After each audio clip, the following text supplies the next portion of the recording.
Aliados de Aécio sugerem que suspensão de Tucano não tem validade. Tribunal de Contas da União bloqueia bens da ex-presidenta Dilma Rousseff. Mulheres denunciam abusos sexuais cometidos por um produtor de cinema. Brasil tem o maior índice do mundo de transtorno de ansiedade. Exposição de arte em Belo Horizonte levanta novas polêmicas e protestos. Boa noite, meu nome é Thales. Meu nome é Patrícia Matos. Essas e outras notícias agora no Jornal em Foco.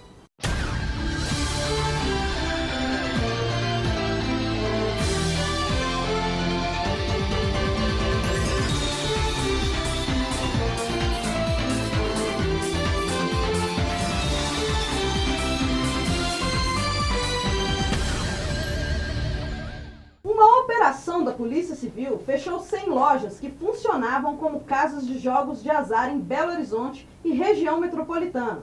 Além das máquinas caça-níqueis, também foram apreendidos cerca de R$ 7.700 na operação. Apenas um dos responsáveis permanece preso, pois possuía um mandado de busca e apreensão em seu nome. 3 suspeitos de um assalto foram detidos em uma perseguição policial em Belo Horizonte. Esta notícia você acompanha com o repórter Alan Miller. Boa noite, Thales, Patrícia. Belo Horizonte tem sofrido bastante com os criminosos, viu? Tanto que 3 suspeitos foram presos durante uma perseguição na noite da última quarta-feira em Belo Horizonte. A polícia confirma que entre eles havia um menor de 17 anos que dirigia o veículo. Foi apreendido com eles uma réplica de pistola que foi usada para abordar uma mulher e um rapaz nas ruas da capital. Ainda segundo a PM, a perseguição se iniciou no bairro Nazaré, região nordeste, e só terminou quando os criminosos bateram um veículo em um muro no bairro Universitário, na região da Pampulha. Eles tentaram fugir a pé, mas foram capturados logo em seguida. Na região norte de BH, uma das mais perigosas, uma mulher teve 15% do corpo queimado após ter sua casa incendiada. Parentes contaram que a vítima dormia quando o ex-namorado dela invadiu o local. Antes, ele teria batido com o carro no portão da casa e quebrado as janelas para jogar álcool e atear fogo em tudo. A mulher foi levada ao hospital João 23 e já passa bem. Já o rapaz foi encontrado morto 4 horas depois do acontecido. Do jeito que as coisas andam, o último que sobrar apaga a luz, ou as chamas. Obrigado, Alan. Uma romeira acabou morta na última terça-feira, dia 10, durante a peregrinação. Poliana Abraão, de 40 anos, saiu de São Paulo para fazer o trajeto até Aparecida do Norte, em virtude de ter vencido uma doença respiratória. Infelizmente, ela foi atingida por um galho de uma árvore. Mesmo socorrida, acabou falecendo. Continuam internadas no Hospital João 23 as vítimas do incêndio que ocorreu em uma creche em Janaúba. Felizmente, algumas já receberam alta e retornaram para a cidade. Vamos conferir agora os últimos acontecimentos em tempo real com a repórter Fernanda Casanova. Boa noite, Patrícia. Boa noite, Thales. E mais 3 crianças vítimas da tragédia em Janaúba, no norte de Minas, tiveram alta nesta quinta-feira, dia 12. A tragédia completou uma semana e as crianças, ao saírem do hospital, ganharam uma festa em comemoração ao Dia das Crianças. E o Instituto Nacional de Meteorologia informou que Belo Horizonte atingiu o recorde de calor esperado para essa primavera. Na capital mineira, os termômetros registraram 33 graus na tarde da última quinta, na Pampulha. Para essas e outras informações de Belo Horizonte e região, acesse o site www.jornalemfoco.com.br. É com vocês aí no estúdio. Obrigada, Fernanda. Estudo da Organização Mundial de Saúde identificou maior índice de mortalidade em abortos clandestinos do que em procedimentos legais ao redor do mundo. Apenas uma em cada 4 interrupções ilegais é considerada segura para a mulher. Já nos locais onde a prática é legalizada ou engloba mais situações, cerca de 9 em 10 abortos são feitos de forma apropriada. No Brasil, o aborto não é considerado crime, quando há risco de morte à mulher nos casos de gravidez decorrente de estupro ou anencefalia. O trânsito de Belo Horizonte anda cada vez mais caótico.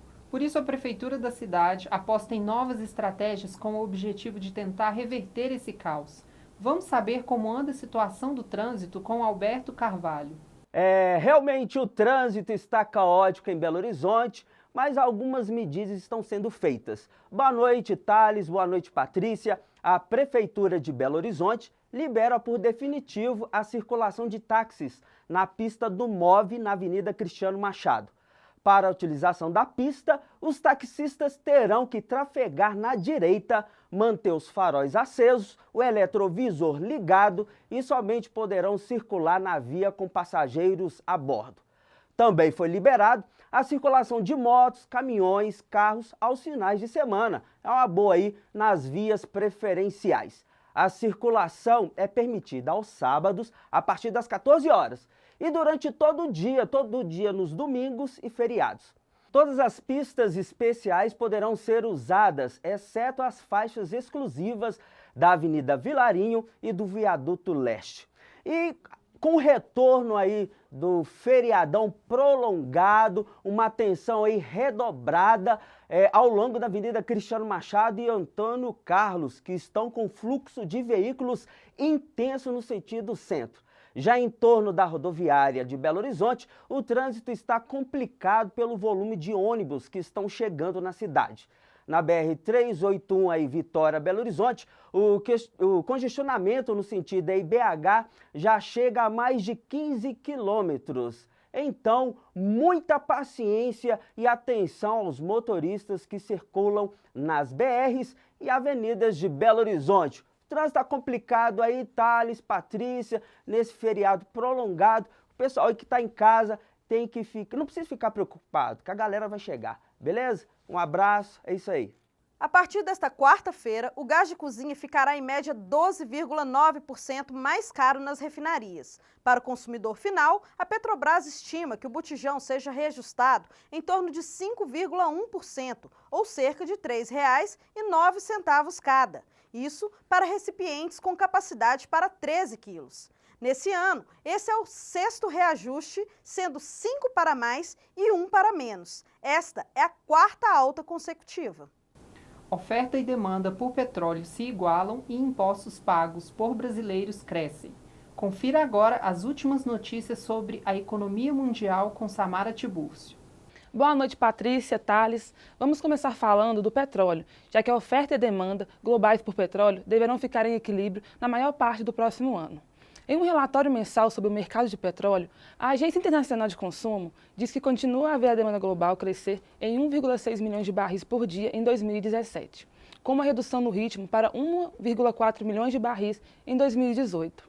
E agora, uma notícia nada agradável. O volume de impostos pagos pelos brasileiros subiu 8% em 12 meses. Os impostos estaduais foram os que mais cresceram, 10,2%. Já os tributos municipais avançaram 7,7% e os federais 7,1%. No último dia 14, o impostômetro da Associação Comercial de São Paulo registrou a marca de 1,5 trilhões arrecadados em tributos municipais, estaduais e federais em 2017. Um ano antes, no mesmo dia, o painel marcava 1,39 trilhão. É com vocês no estúdio.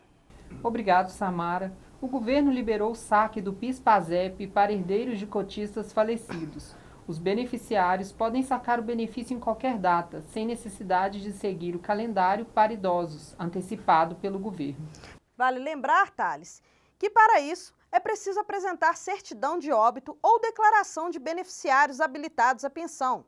É preciso que conste o nome completo do dependente, data de nascimento e grau de parentesco ou relação de dependência com o participante falecido. O Tribunal de Contas da União bloqueou nesta quarta-feira, dia 11, os bens da ex-presidenta Dilma Rousseff. A decisão foi tomada por conta de sua atuação na aquisição da refinaria de Pasadena, no Texas, nos Estados Unidos, pela Petrobras. O bloqueio, que tem validade de 1 ano, foi aprovado pelo plenário da Corte. A seguir, Brasil possui o maior índice do mundo de transtorno de ansiedade, segundo uma pesquisa realizada pela Organização Mundial de Saúde. É logo após o intervalo. Uma pesquisa feita recentemente pela Organização Mundial de Saúde revelou que os brasileiros são os que mais sofrem de transtorno de ansiedade no mundo. Especialistas afirmam que um dos gatilhos para este transtorno é o nível elevado de cobrança que as pessoas enfrentam tanto na vida pessoal quanto na vida profissional. O Papa Francisco compareceu à Itália para um almoço com detentos, como ele costuma fazer dentro e fora do país. Porém, dessa vez, 2 prisioneiros em regime aberto se aproveitaram da oportunidade e acabaram fugindo. Ainda não se sabe se foi antes ou depois do almoço com o pontífice. Bolsonaro visita os Estados Unidos. Vamos saber mais detalhes dessa viagem com o nosso correspondente, Hudson Bonato. Boa noite, Patrícia. Boa noite, Thales. Em tour pelos Estados Unidos, o possível presidenciável Jair Bolsonaro discursou em churrascarias e falou a líderes de igrejas evangélicas em Miami e Boston, onde vivem importantes comunidades de brasileiros. Em Nova York, em uma de suas postagens, o deputado aparece com um dos filhos em um telão na Times Square.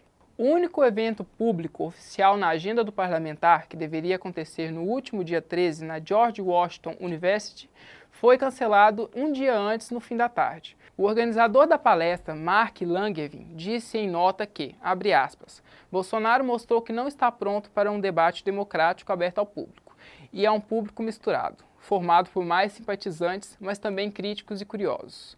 Langevin, que inicialmente foi contrário aos protestos que tentavam cancelar a palestra, ainda afirmou que, abre aspas, agora a gente vê que este candidato não teve coragem, nem estrutura para debater, fecha aspas. Em nota, a equipe do parlamentar disse que o gabinete em Brasília que cancelou o evento e decidiu que é melhor ele estar presente em mais eventos em Nova York, mas não informou quais seriam esses eventos. Bolsonaro, por outro lado, postou em suas redes sociais que o evento só foi cancelado porque o organizador seria vinculado à CUT. É com vocês aí no estúdio. Obrigado, Hudson. Após os Estados Unidos anunciarem a saída da Unesco, Israel optou pelo mesmo caminho. Os israelenses se retiraram alegando que a organização se tornou um teatro do absurdo.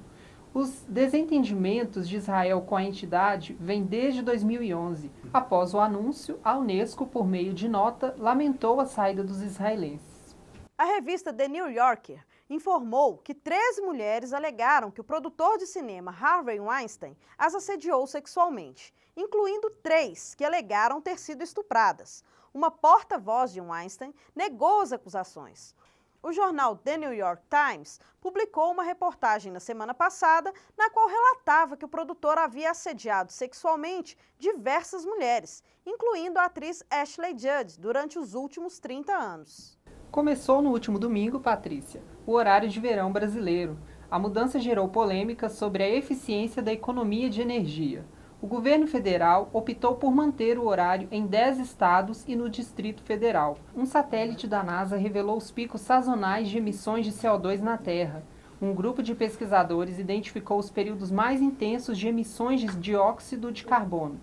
Também foi notado o aumento dos níveis de poluição que contribuem para o aquecimento global. Os dados revelam uma mudança surpreendente no ciclo do carbono no hemisfério norte. Na primavera, ocorre um claro aumento do CO2 procedente da vegetação terrestre e durante o inverno, a produção do dióxido de carbono pelas plantas é menor, enquanto a decomposição dos vegetais abastece a emissão do gás, quando as temperaturas começam a subir. E pelo que parece, Thales, o calor chegou para ficar. Vamos conferir como ficará o tempo nos próximos dias. Então, Amanda, sol ou chuva, o que vai prevalecer na próxima semana? E o calor continua na próxima semana, viu, gente? Além dos dias mais longos, devido ao horário de verão que começou no último domingo, a previsão é de sol e altas temperaturas para a maior parte do estado. Nessa terça, a previsão na capital é de mínima de 20 graus e máxima de 33 graus. Em Janaúba, sudoeste do estado, bate o recorde na próxima quarta, com previsão de 37 graus a máxima. Melhor se preparar para o calor forte. Já na cidade de Uberlândia, no Triângulo Mineiro, tem previsão de chuvas rápidas no fim da tarde. A dica é já deixar o guarda-chuva na bolsa, hein, gente? É com vocês aí no estúdio e até amanhã. Obrigada, Amanda. Janaína Pascoal, uma das autoras do pedido de impeachment da ex-presidenta Dilma Rousseff, acredita ter sofrido perseguição na Universidade de São Paulo. Ela leciona na Faculdade de Direito desde 2003 e concorreu junto com outros 3 professores para a vaga de professor titular da USP. Janaína ficou em 4º lugar e entrou com recurso pedindo a anulação da disputa. Aliados do senador Aécio Neves, do PSDB de Minas Gerais, sugerem que a suspensão do tucano, imposta pela primeira turma da corte e cumprida desde o dia 28 de setembro, não tem validade. Alguns aliados entendem que somente após a confirmação pela Casa é que o mandato de Aécio poderia ter sido suspenso. Vamos conferir os detalhes dessa notícia e mais informações dos corredores do poder com Leonardo Coelho. Boa noite, Patrícia. Boa noite, Thales. Cenário agitado em Brasília. O Senado vai decidir se Aécio Neves retornará às suas funções de parlamentar. A sessão está marcada para a próxima terça-feira, quando será realizada uma votação. Aliados do senador mineiro estão tentando articular o voto secreto. O regimento interno do Senado prevê votação fechada sob prisão de parlamentar. Porém, a Constituição não afirma que o modelo deve ser adotado. Aécio foi afastado após delação de dirigentes do grupo JIF e tem 9 inquéritos no Supremo. PSB e PT podem estar se reaproximando. Foi marcada para a semana que vem uma reunião entre Gleisi Hoffmann e Carlos Siqueira. Ambos são presidentes das legendas. Esse pode ser um indício de um novo capítulo para os partidos. Ao ser questionado, Siqueira disse que apenas conversa. A reaproximação começou depois que Lula se reuniu com a família de Eduardo Campos, em agosto. O ex-presidente também teria pedido à cúpula petista um esforço para tentar fixar um acordo com o PSB. É com você, Patrícia. É com você, Thales. Obrigado, Leonardo. Michel Temer se tornou em junho o primeiro presidente em exercício no país a ser denunciado por um crime comum, mas foi salvo pela Câmara dos Deputados. Temer foi acusado, junto com os outros membros do PMDB, de liderar uma organização criminosa que prejudicou o Estado em troca de propinas. No total, foram 587 milhões de reais negociados. Agora, a Comissão de Constituição e Justiça deverá decidir se aprova ou rejeita o relatório elaborado pelo deputado Bonifácio de Andrada. Ele recomenda que a Câmara impeça o caso de chegar ao Supremo Tribunal Federal. Para que o processo avance, deve ter o aval de 342 dos 513 deputados da Câmara. Trata-se da segunda acusação contra o presidente apresentada pela Procuradoria-Geral da República. E a partir de 2018, o SUS passará a distribuir para crianças com diabetes tipo 1 a insulina análoga, medicamento que pode reduzir o risco de complicações da doença. A expectativa é que 100 mil crianças tenham acesso ao remédio. O novo medicamento também se difere dos outros no modo de aplicação. Em vez das tradicionais seringas, foi adotada uma caneta que permite sua reutilização. No próximo bloco, exposição no Palácio das Artes gera polêmica e novos protestos. E mais uma vez, religiosos tentam impedir uma exposição de arte. O alvo agora é a mostra do artista Pedro Moraleida, que está em cartaz no Palácio das Artes. Líderes católicos e protestantes pedem a suspensão da exposição. O prefeito de Belo Horizonte, Alexandre Calil, visitou a mostra na última segunda-feira e disse não haver motivo para tanta celeuma em torno das obras. E o cantor e compositor e produtor musical norte-americano John Mayer estará em turnê pelo Brasil. Vamos conferir mais detalhes na nossa agenda cultural com Marina Pacheco. Boa noite, Patrícia, Thales. Vamos para a dica de cultura em BH essa semana. O cantor John Mayer volta ao Brasil para shows e se apresenta no dia 20 de outubro, sexta-feira, em BH, na Esplanada do Mineirão. Os ingressos estão à venda pelo site Live Pass, custando de R$ 120 a R$ 500. Nesta vinda ao país, o cantor está divulgando seu novo disco. O show é dividido em 3 partes, um set acústico, um set com John Mayer Trio e um set com a banda completa. O cantor também se apresenta em São Paulo no dia 18, em Curitiba no dia 22, em Porto Alegre no dia 24 e no Rio de Janeiro no dia 27 de outubro. Outra dica, agora nacional, é o show da dupla Ana Vitória, no dia 21 de outubro, no Quilômetro de Vantagem Hall. Os ingressos já estão à venda online e custam a partir de R$ 30. No repertório, canções do EP lançado em abril do ano passado, que já é sucesso entre as novidades da MPB. Canções como Singular, Chamego Meu e Trevo, parceria com Thiago York. Segundo o escritor Dan Brown, famoso pela obra Código da Vinci, no futuro a humanidade não precisará mais de Deus. Para Brown, a humanidade pode desenvolver uma consciência coletiva com a ajuda da inteligência artificial para cumprir o papel da religião. Ele também disse que tudo isso vai acontecer no futuro não muito distante. Acho que ele está levando muito a sério as ficções dos livros escritos por ele, né, Thales? Xbox One X chegará ao Brasil até o Natal. Phil Spencer, chefe da Microsoft, participou do Brasil Game Show 2017. No evento, o executivo apresentou novos jogos e interagiu com o público. Spencer garantiu que o lançamento nacional para o console mais poderoso do mundo acontecerá em dezembro, mas ele revelou que o preço não será barato. Facebook e Instagram param de funcionar no último dia 11. As causas da falha ainda são desconhecidas. Houve relatos de queda no mundo todo. Usuários foram ao Twitter reclamar e pedir a volta das redes sociais. Olha essa, Patrícia. Um cachorro foi adotado por um casal depois de deitar no véu da noiva durante um casamento no município de Laranjal Paulista, interior de São Paulo. Com a ajuda da amiga, a noiva procurou o animal pelas ruas da cidade no dia seguinte. O cão foi encontrado e recebeu o nome de Snoopy. O cachorrinho, agora com uma nova família, está feliz e morando na residência dos novos donos. Bom, se essa moda pega, né, Thales? Acabam-se os cachorros de rua, não é verdade? E você, Thales, gosta de viajar? Então, o repórter Maicon Magalhães vai nos apresentar hoje um pedaço do paraíso. E acredite, é aqui mesmo, no Brasil. Boa noite, Patrícia. Boa noite, Thales. É isso mesmo, Patrícia. A nossa dica de hoje é aqui no Brasil mesmo, Fernando de Noronha. Pois é, acredita-se que quase todas as pessoas já tiveram a curiosidade de conhecer esse pedacinho de céu, não é mesmo? Composta por cerca de 21 ilhas, Fernando de Noronha está localizado em Pernambuco e é sem dúvidas um verdadeiro santuário ecológico, onde o homem tem a chance de ter uma conexão direta com a natureza. Um dos hábitos preferidos dos visitantes é o de mergulhar nas praias, para poder deslumbrar as belezas existentes nos fundos dos mares. E em Fernando de Noronha não é necessário nem saber nadar, Patrícia, pois os mergulhos têm total segurança e são acompanhados por instrutores de natação. Parece até um sonho, não é verdade? As pousadas, em sua grande maioria, apresentam instalações simples e muito confortáveis. Todos os quartos possuem ar-condicionado, TV, frigobar e banheiro privativo. E, é claro, todos com chuveiro quente.